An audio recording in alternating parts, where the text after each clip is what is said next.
Halo teman-teman semua, di video kali ini saya dan juga teman-teman kelompok 2 kami akan membahas materi berkaitan dengan pasar valuta asing.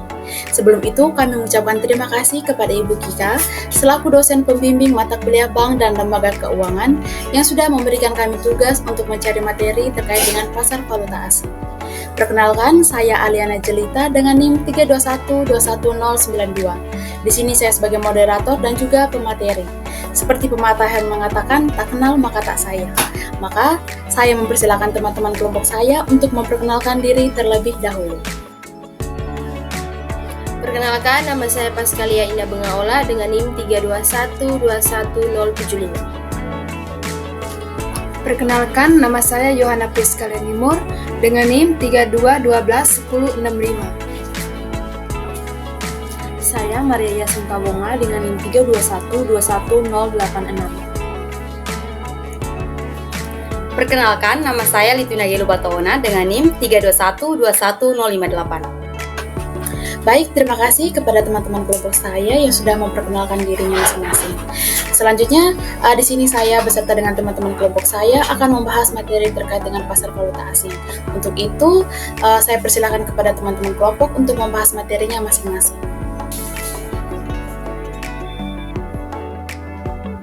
Baik, terima kasih atas kesempatan yang diberikan kepada saya sebagai pemateri pertama. Saya akan menjelaskan apa itu pasar valuta asing. Nah, pasar valuta asing ini menyediakan sarana fisik dan institusional untuk melakukan perdagangan falas, menentukan nilai tukar, dan menerapkan manajemen falas.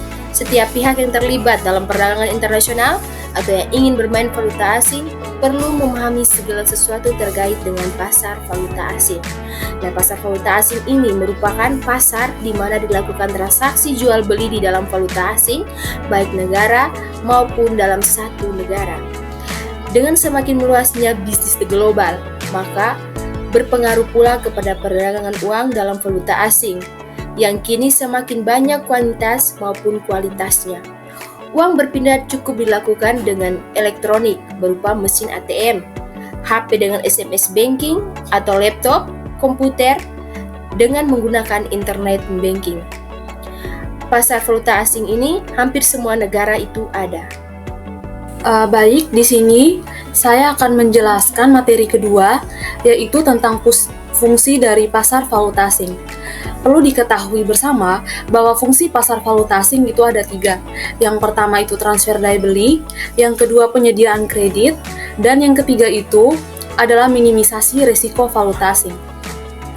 Untuk yang pertama itu adalah transfer daya beli. Transfer daya beli diperlukan karena perdagangan internasional umumnya melibatkan dua pihak yang tinggal di negara yang berbeda yang tentu mempunyai mata uang yang berbeda pula. Dan di sini biasanya setiap pihak ingin memegang mata uang negaranya. Nah, karena alasan inilah maka fungsi dari transfer daya beli diperlukan, di mana pasar valuta asing menyediakan fasilitas untuk mengkonversikan mata uang, baik dari mata uang asing ke mata uang domestik, ataupun sebaliknya dari mata uang domestik ke mata uang asing. Untuk fungsi pasar valuta asing yang kedua adalah penyediaan kredit. Fungsi penyediaan kredit diperlukan untuk membiayai barang dalam perjalanan, di mana di sini eksportir dapat membiayai barang terlebih dahulu dalam perjalanan tersebut, kemudian membuka rekening piutang atas importir. Dan sebaliknya, importir dapat membayar uang tunai di depan sebelum barang tersebut diterima.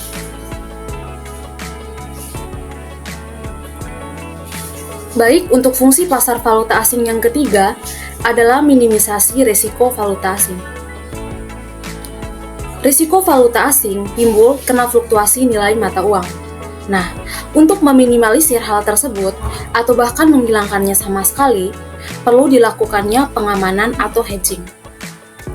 Pasar valuta asing memiliki mekanisme untuk melakukan pengamanan atau hedging tersebut, yakni melalui pasar forward, yang dimana pasar forward itu adalah pasar berjangka untuk melakukan transaksi jual beli valuta asing yang mana akan diserahkan untuk masa yang akan datang. Baik, saya akan menjelaskan tentang jenis-jenis pasar valuta asing. Nah, jenis-jenis perdagangan valuta asing ini dibagi menjadi dua, yaitu perdagangan valuta asing di dalam negeri dan yang kedua itu perdagangan valuta asing di luar negeri. Nah, pasar valuta asing dalam negeri itu, falas dalam negeri yang sering dijumpai adalah transaksi antar bank dengan nasabah atau antar bank dengan bank, seperti pembuatan deposito dalam dolar atau valuta asing lainnya dan nasabah menerimanya dalam bentuk valuta rupiah. Yang kedua itu misalnya pencairan transfer dari luar negeri dalam valuta asing dan nasabah mengambilnya dalam bentuk valuta rupiah. Yang berikut penyetoran rekening giro dalam valuta asing dan nasabah menyetornya dalam valuta rupiah. Dalam aplikasinya, apabila cabang yang akan melakukan transaksi valuta asing tidak memiliki stok valutanya, dapat membeli jenis valuta asing dan spread keuntungan dari transaksi dibagi antara cabang dengan kantor pusatnya. Kemudian, yang kedua itu perdagangan valuta asing dengan luar negeri. Pada transaksi falas antar bank dengan pihak-pihak luar negeri, biasanya dalam jumlah yang relatif besar, bisa dalam satuan ratusan ribu, bahkan dalam jutaan dolar. Transaksi di valuta asing dapat dilakukan dengan cara dua arah dalam mengambil keuntungan. Misalnya, seseorang dapat membeli dahulu, lalu ditutup dengan menjual, ataupun sebaliknya, melakukan penjualan dahulu, lalu ditutup dengan membeli. Penjualan falas di bank devisa dilakukan oleh petugas yang khusus menangani transaksi-transaksi falas atau disebut dengan dealer bank yang bersangkutan.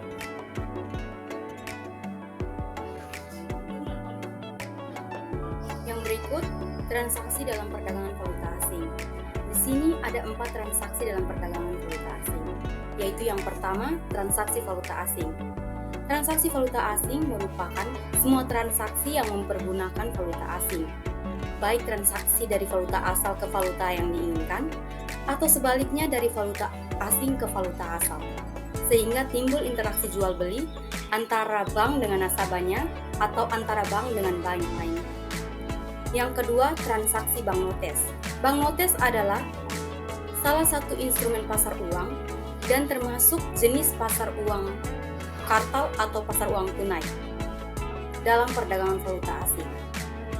Umumnya, uang asing yang sering diperdagangkan adalah jenis mata uang yang termasuk dalam convertible currencies. Convertible currencies ini adalah jenis mata uang yang bebas dipertukarkan dengan mata uang lainnya tanpa ada otoritas khusus dari bank sentral. Di dalam transaksi bank notes ini ada yang namanya transaksi spot, di mana transaksi spot ini merupakan transaksi jual beli valuta asing secara tunai dari mata uang asing yang berbeda jenisnya. Yang ketiga, transaksi swap.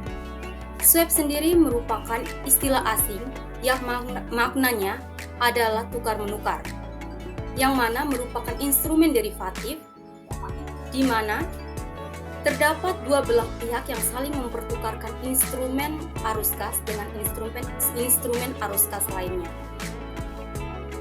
Di dalam transaksi swap ini ada yang namanya perjanjian swap, yang mana merupakan transaksi mempertukarkan dua valuta melalui pembelian dan penjualan secara tunai dengan penjualan dan pembelian kembali secara berkala yang dilakukan secara simultan dengan bank yang sama pada premi atau diskon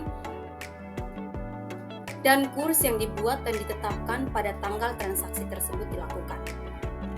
Yang terakhir, yang keempat, transaksi forward. Transaksi forward ini adalah transaksi dalam perdagangan valuta asing yang dilakukan pada saat ini dan penyerahannya dilakukan pada masa yang akan datang di saat tanggal yang ditetapkan jatuh tempo.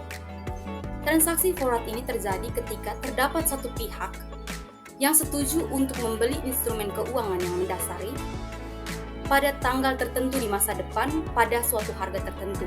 Sedangkan dari pihak lawan setuju untuk menjual instrumen keuangan yang bersangkutan pada tanggal dan harga yang sama.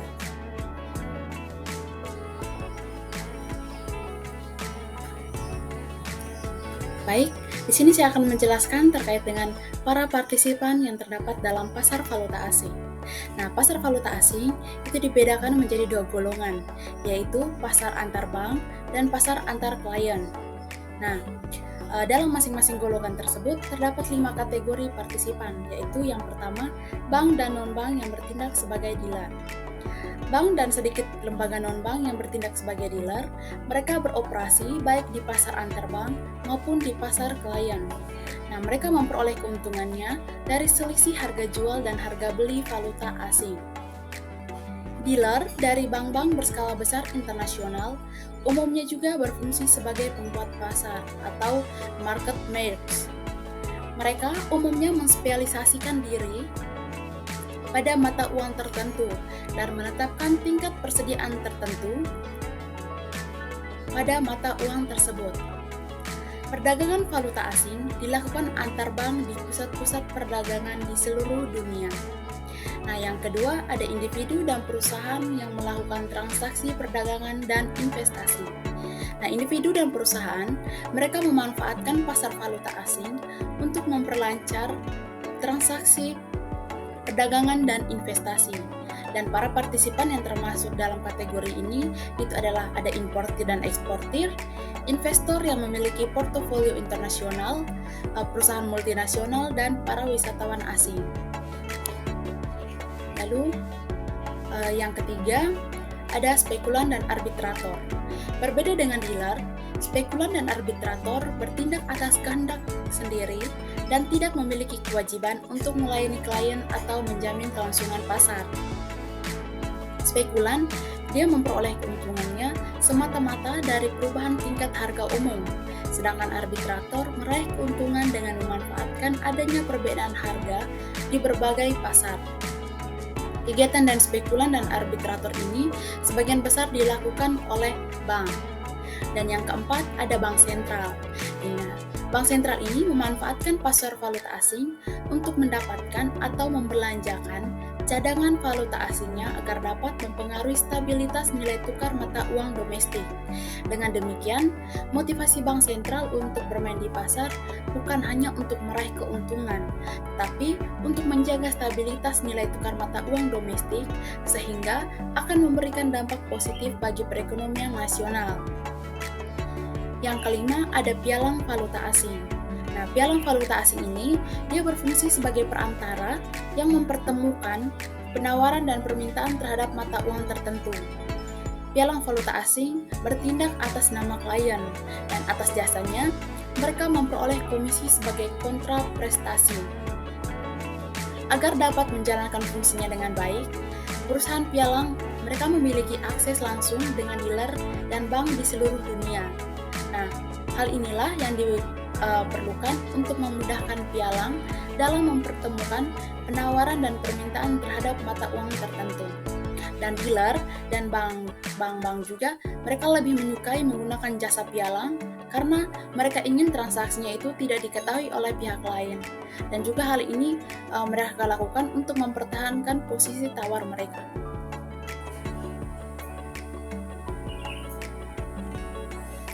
Baik, selanjutnya, tipe-tipe transaksi. Ada 3 tipe transaksi dalam falas. Yang pertama, transaksi spot. Transaksi spot di sini dilakukan berdasarkan nilai tukar saat transaksi terjadi.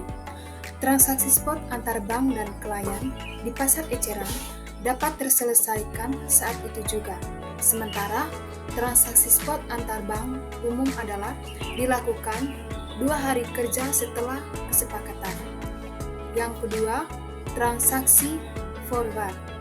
Transaksi ini melibatkan kesepakatan untuk membeli atau menjual valuta asing pada tanggal tertentu di masa depan dengan nilai tukar yang telah ditentukan pada saat kontrak. Untuk jangka waktu forward ini menentukan kapan transaksi tersebut harus diselesaikan. Berbeda dengan transaksi spot yang terjadi secara langsung. Baik, yang ketiga, transaksi swap. Nah, transaksi swap ini melibatkan pembelian dan penjualan mata uang secara bersamaan dengan bank yang sama, tetapi untuk penyelesaian transaksinya dilakukan pada tanggal yang berbeda atau disebut sebagai value date. Salah satu tipe transaksi swap umumnya adalah membeli valuta asing di pasar spot, kemudian menjualnya di pasar forward secara bersamaan dan pada waktu yang sama untuk membatasi resiko perubahan nilai tukar. Baik, terima kasih kepada teman-teman kelompok saya yang sudah menjelaskan materinya masing-masing. Nah, di sesi terakhir ini saya punya pantun. Tetangga baru namanya Maman, punya anak namanya Dadan. Mohon maaf jika ada kekurangan, jika ada lebihnya tak usah dikembalikan. Sekian presentasi dari kelompok kami, terima kasih.